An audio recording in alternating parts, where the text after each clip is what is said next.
제24장. 예수께서 성전에서 나와서 가실 때 제자들이 성전 건물들을 가리켜 보이려고 나아오니 대답하여 이르시되, 너희가 이 모든 것을 보지 못하느냐? 내가 진실로 너희에게 이르노니 돌 하나도 돌 위에 남지 않고 다 무너뜨려지리라. 예수께서 감람산 위에 앉으셨을 때 제자들이 조용히 와서 이르되, 우리에게 이르소서, 어느 때에 이런 일이 있겠사오며 또 주의 임하심과 세상 끝에는 무슨 징조가 있사오리까? 너희가 사람의 미혹을 받지 않도록 주의하라. 많은 사람이 내 이름으로 와서 이르되 나는 그리스도라 하여 많은 사람을 미혹하리라. 난리와 난리 소문을 듣겠으나 너희는 삼가 두려워하지 말라. 이런 일이 있어야 하되 아직 끝은 아니니라. 민족이 민족을, 나라가 나라를 대적하여 일어나겠고 곳곳에 기근과 지진이 있으리니 이 모든 것은 재난의 시작이니라. 그때 사람들이 너희를 환난에 넘겨주겠으며 너희를 죽이리니 너희가 내 이름 때문에 모든 민족에게 미움을 받으리라. 그때 많은 사람이 실족하게 되어 서로 잡아주고 서로 미워하겠으며 거짓 선지자가 많이 일어나 많은 사람을 미혹하겠으며 불법이 성함으로 많은 사람의 사랑이 식어지리라. 그러나 끝까지 견디는 자는 구원을 얻으리라. 이 천국 복음이 모든 민족에게 증언되기 위하여 온 세상에 전파되리니 그제야 끝이 오리라. 그러므로 너희가 선지자 다니엘이 말한 바 멸망에 가증한 것이 거룩한 곳에 선 것을 보거든 읽는 자는 깨달을진저. 그때 유대에 있는 자들은 산으로 도망할지어다. 지붕 위에 있는 자는 집 안에 있는 물건을 가지러 내려가지 말며 밭에 있는 자는 겉옷을 가지러 뒤로 돌이키지 말지어다. 그날에는 아이 벤 자들과 젖 먹이는 자들에게 화가 있으리로다. 너희가 도망하는 일이 겨울에나 안식일에 되지 않도록 기도하라. 이는 그때 큰 환난이 있겠음이라. 창세로부터 지금까지 이런 환난이 없었고 후에도 없으리라. 그날들을 감하지 아니하면 모든 육체가 구원을 얻지 못할 것이나 그러나 택하신 자들을 위하여 그날들을 감하시리라. 그때 사람이 너희에게 말하되 보라, 그리스도가 여기 있다 혹은 저기 있다 하여도 믿지 말라. 거짓 그리스도들과 거짓 선지자들이 일어나 큰 표적과 기사를 보여 할 수만 있으면 택하신 자들도 미혹하리라. 보라, 내가 너희에게 미리 말하였노라. 그러면 사람들이 너희에게 말하되 보라, 그리스도가 광야에 있다 하여도 나가지 말고 보라, 골방에 있다 하여도 믿지 말라. 번개가 동편에서 나서 서편까지 번쩍임같이 인자의 임함도 그러하리라. 주검이 있는 곳에는 독수리들이 모일 것이니라. 그날 환난 후에 즉시 해가 어두워지며 달이 빛을 내지 아니하며 별들이 하늘에서 떨어지며 하늘의 권능들이 흔들리리라. 그때 인자의 징조가 하늘에서 보이겠고 그때 땅의 모든 족속들이 통곡하며 그들이 인자가 구름을 타고 능력과 큰 영광으로 오는 것을 보리라. 그가 큰 나팔 소리와 함께 천사들을 보내리니 그들이 그의 택하신 자들을 하늘 이 끝에서 저 끝까지 사방에서 모으리라. 마태복음 24장을 한번 펴보십시오. 다 찾아보세요. 이 마태복음 24장은 주님의 재림의 직전에 그리고 그 당일에 있을 그 이후의 사건까지 자세히 주님이 친히 말씀을 하셨어요. 근데 이 마태복음 24장은 혼재되어 있어요. 무슨 말이냐면 일반적 재림의 징조와 그리고 재림의 확실한 그때에 맞춰서 일어날 징조들이 혼재되어 있다 이런 말이에요. 예를 들면 재난이 일어났다. 재난이 뭐 그때는 없었고 지금만 일어나는 일입니까? 인류 역사가 시작되면서부터 재난이라고 하는 것은 있었어요. 계속 전쟁 터졌지요. 그 다음에 기근이 오래만 있는 건 아니잖아. 근데 점점 더 세게 나빠진다는 말이죠. 새삼스러운 게 아니라는 거예요. 근데 명확하게 그리스도의 재림, 그날과 그 시는 주님이 명시하지 않으셨기 때문에 그날과 그 시는 알 사람이 없어요. 안다는 건 이단이에요. 그날과 그 시는 도무지 아무리 기도를 해도 하나님이 가르쳐주지 않습니다. 여러분 중에 누가 기도를 아무리 많이 하고 신령한 은혜를 입고 거룩한 삶을 살았다 할지라도 내가 재림의 날짜를 받았다면 그 사람은 상대하면 안 돼요. 그 사람은 100% 이단입니다. 100%. 그런데 빼도 박도 못한 증거가 있어요.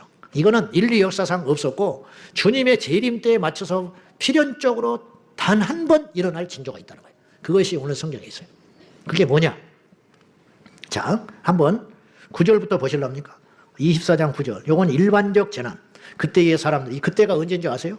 이 그때라는 말은 말세, 단순히 그렇게 표현할 수 있는데 구체적으로 보면 3절에 보면 알 수 있어요. 제자들이 물어요. 예수님께 묻되 어느 때에 이런 일이 있겠습니까? 근데 이 제자들이 말하는 어느 때라는 말은 두 가지였어요. 주님의 임하심과 세상의 끝날. 이게 동시에 동전양면과 같아요.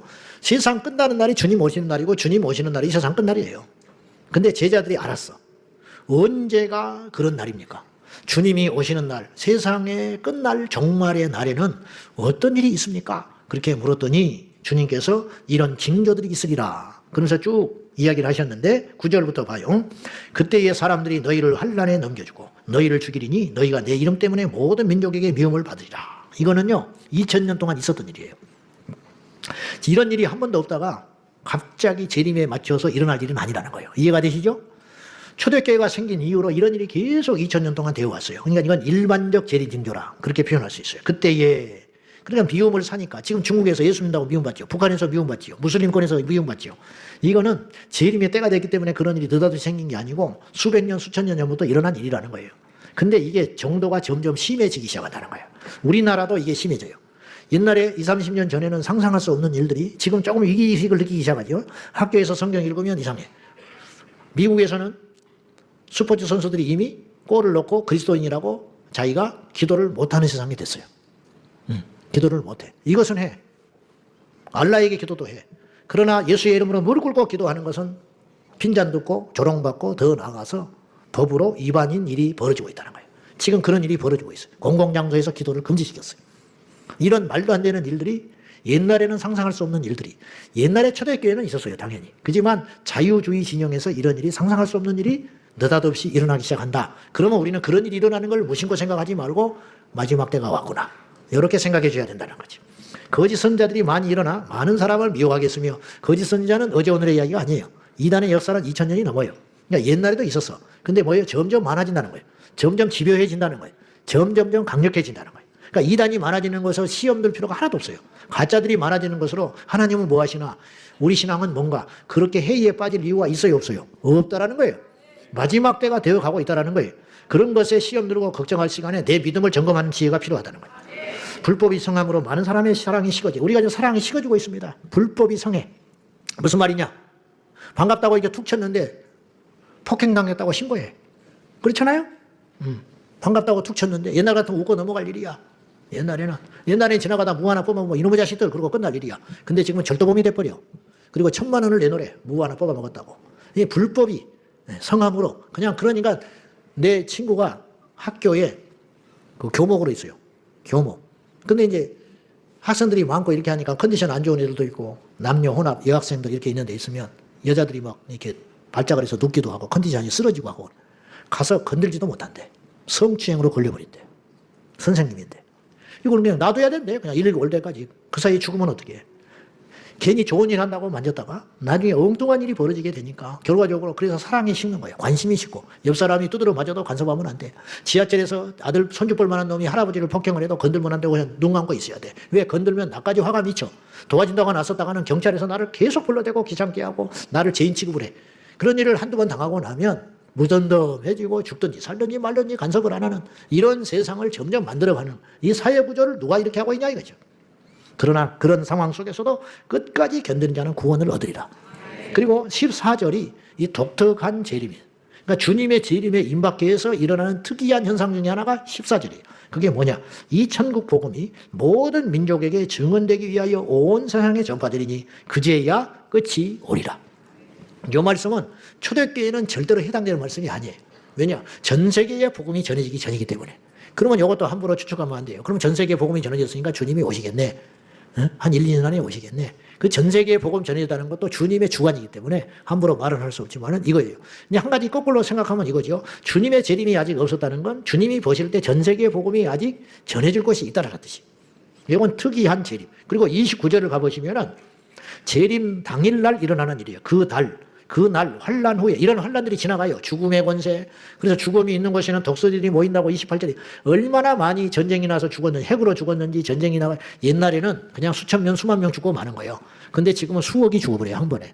핵이 터져버리면. 얼마나 많은 죽음이 벌쳐졌는지 그 시체를 다 치우지를 못해가지고 독수리가 그 시체를 뜯어먹는 날이 벌어진다. 죽음이 있는 곳에는 독수리들이 모일 것이니라. 그런 큰 환란들 이제는 의미가 없어요. 뭐 적그리스도니 이것도 다 지나가는 일이에요. 거짓 선지자니 뭐 그런 것하고 싸운다 어쩐다 그것도 의미가 없는 게 이미 끝나버렸어. 끝나가지고 뭐 다시 소생될 기미도 없고 다시 일어날 힘도 없고 교회를 재건할 뭐 그것도 없어. 이제는 끝난 거야. 그런 모든 것이 지나간 후에 전도도 의미 없어지는 날이 온다는 거죠. 그런 날이 환란이 지난 후에 그 날 즉시 해가 어두워지며 달이 빛을 내지 아니하며 별들이 하늘에서 떨어지며 하늘의 권능들이 흔들리리라. 대우주의 어떤 엄청난 징후들이 일어나게 될 거라는 거예요. 그때에 인자의 징조가 하늘에서 보이겠고 그때에 땅의 모든 족속들이 통곡하며 그들이 인자가 구름을 타고 능력과 큰 영광으로 오는 것을 보리라. 우리는 이걸 보면 안 돼요. 우리는 주인공이 돼야 돼. 땅에서 그걸 봤다는 건 버림받은 것이다 이 말이에요. 공중에서 주인공이 돼야 된다는 거예요. 성경은 분명히 주님의 재림과 휴거를 이야기하고 있어요. 근데 강단에서 그걸 농담으로 생각하고 성도들이 믿지를 않고 신학생들이 믿지를 않고 신학자들이 믿지 않으니 그러면 성경을 뭐하러 갖고 다니냐 이 말이에요. 믿지도 않는 성경을. 성경은 어떤 건 믿고 어떤 거는 믿지 말아야 할 책이 아니에요. 이단이 다 나쁜 소리만 하고 있는 게 아니에요. 몇 개가 틀린 거예요. 교주가 있다든지 이 땅이 천국이라든지 그런 소리 함으로 그것이 다른 사람들의 구원을 막아버리는 결정타가 되는 것이에요. 천지창조를 안 믿어. 다른 건 다 믿고. 그러면 그건 이단이지. 주님의 재림을 안 믿어. 그러면 그 사람은 설교자의 자격이 없다라는 거예요. 예수의 부활을 안 믿어. 그 사람은 설교할 자격이 없다라는 거예요. 감히 말하는데. 창세기 1장부터 계시록 22장까지 모두 다 믿어야 된다 이 말이에요. 모두 다. 이해가 안 돼도 믿어야 돼요.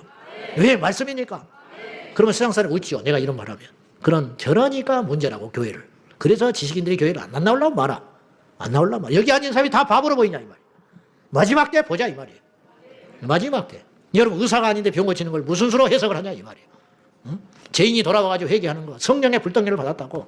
예배당에 올 때는 엉망인 인생이 그날 예배 한번 드리더니 변해가지고 집에 돌아가서 순한 양이 되는 것을 그걸 과학으로 무슨 수로 증명을 하며 그걸 철학으로 무슨 증명을 하며 그걸 무슨 수로 종교적으로 해석을 할 수 있냐 이 말이에요. 주님만이 그런 일을 할 수 있다 이런 말이에요. 응? 덜 떨어져가지고 알지도 못하면서. 응? 제가 말씀드리는 건 이거예요.